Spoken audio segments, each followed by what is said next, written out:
चित्रकूट की रानी चित्रा अप्रतिम सुंदरी थी। उनकी सुंदरता का जादू देखते ही बनता था। 100 वर्षों से राज करती आ रही थी, फिर भी उनकी त्वचा में जरा भी शिकन नहीं थी। वह आज भी 25 वर्ष की लगती थी। लोग उनकी जवानी का राज जानने को बेचैन रहते थे। कुछ कहते थे कि उन्होंने कोई जादुई मंत्र हासिल कर लिया है। कोई कहता था कि उन्होंने अमृता का वरदान पाया है। रानी चित्रा के महल के बगीचे में एक गुलाब का पौधा था। यह कोई साधारण पौधा नहीं था। इस पौधे के गुलाब कभी मुरझाते नहीं थे, हमेशा ताजा और खिले हुए। लोगों का मानना था कि रानी की जवानी का राज इसी गुलाब में छिपा है। रानी भी इस पौधे की बड़ी हिफाजत करती थी। कोई भी इसके पास फटकने की हिम्मत नहीं करता था। रानी चित्रा ने कई विवाह किए थे। हर बार एक नया राजकुमार उनकी सुंदरता पर मोहित होकर उनसे विवाह करने आता था, लेकिन हर बार विवाह के कुछ समय बाद ही राजकुमार रहस्यमय तरीके से गायब हो जाता था। लोगों में तरह तरह की बातें होती थी। कुछ कहते थे कि रानी उन्हें मार देती है, तो कुछ का मानना था कि राजकुमार रानी के रहस्य को जानकर भाग जाते हैं। रानी के महल में डर और रहस्य का माहौल था। नौकर चुपके से बातें करते थे, उनकी आवाजें कांपती थी। सबको रानी से डर लगता था। उनकी आंखों में एक अजीब सी चमक थी। उनके होठों पर हमेशा एक रहस्यमयी मुस्कान रहती थी।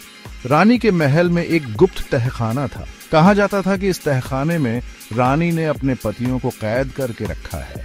कुछ नौकरों ने रात के अंधेरे में उस तहखाने से अजीब सी आवाजें सुनी थी, किसी के रोने की आवाज, किसी के चीखने की, लेकिन किसी के पास इतनी हिम्मत नहीं थी कि वह उस तहखाने में जाकर देख सके। एक दिन एक नया राजकुमार राजवीर चित्रकूट आया। वह बहादुर था और समझदार भी। वह रानी चित्रा की सुंदरता पर मोहित हो गया। उसने ठान लिया कि वह रानी से विवाह करके रहेगा। राजवीर को रानी के रहस्य के बारे में पता था, लेकिन वह डरता नहीं था, बल्कि उसके मन में उत्सुकता थी। वह जानना चाहता था कि रानी वाकई अमर है या फिर यह सब सिर्फ अफवाहें हैं। राजवीर और रानी चित्रा का विवाह धूमधाम से हुआ। पूरा राज्य खुश था। लोगों को उम्मीद थी कि शायद यह राजकुमार रानी के रहस्य को जान पाएगा। विवाह के बाद राजवीर ने रानी पर नजर रखना शुरू कर दिया। वह देखता था कि रानी कब, कहां जाती है, किससे मिलती है, क्या करती है। एक रात राजवीर ने रानी को गुलाब के बगीचे में जाते हुए देखा। वह चुपके से उनके पीछे पीछे गया। रानी ने गुलाब के पौधे से एक गुलाब तोड़ा और उसे अपने केशों में लगा लिया। तभी राजवीर ने देखा कि रानी के हाथ पर एक छोटा सा कट लग गया है। उस कट से खून बहने लगा। यह देखकर राजवीर हैरान रह गया, क्योंकि रानी का खून लाल नहीं बल्कि हरा था। रानी ने अपना घाव छुपाते हुए कहा, तुम यहाँ क्या कर रहे हो राजवीर? उसकी आवाज में एकदम घबराहट साफ झलक रही थी। राजवीर ने हौसला दिखाते हुए कहा, मैं सच जानना चाहता हूँ चित्रा।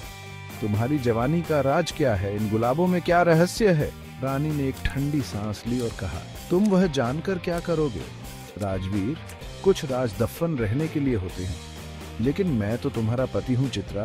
राजवीर ने बोला, मुझे जानने का हक है।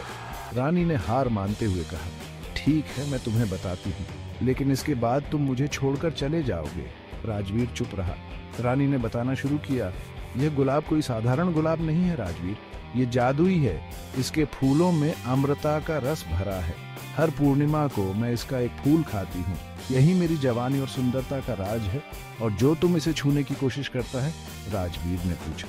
रानी ने एक गहरा सांस लिया और कहा, वह हमेशा के लिए इस बगीचे का हिस्सा बन जाता है। इससे पहले कि राजवीर कुछ समझ पाता, उसके हाथ पैर जड़ की तरह जमने लगे। उसका शरीर धीरे धीरे लकड़ी में बदलने लगा। वह चिल्लाया, चित्रा नहीं! लेकिन तब तक देर हो चुकी थी। राजवीर एक गुलाब के फूल में बदल चुका था। एक ऐसा फूल जो हमेशा के लिए रानी के बगीचे की शोभा बनेगा। रानी चित्रा ने गुलाब को देखा। उनके चेहरे पर कोई पछतावा नहीं था, सिर्फ एक ठंडी और बेपरवाह मुस्कान थी। उसने गुलाब को अपने केशों में लगा लिया। हवा में एक हास्य गूंजा, एक ऐसा हास्य जिसमें एक भयानक सच छिपा था। रानी चित्रा अमर थी, लेकिन उसकी यह अमरता अनगिनत दिलों को तोड़कर, उनकी जिंदगी चुराकर हासिल हुई थी।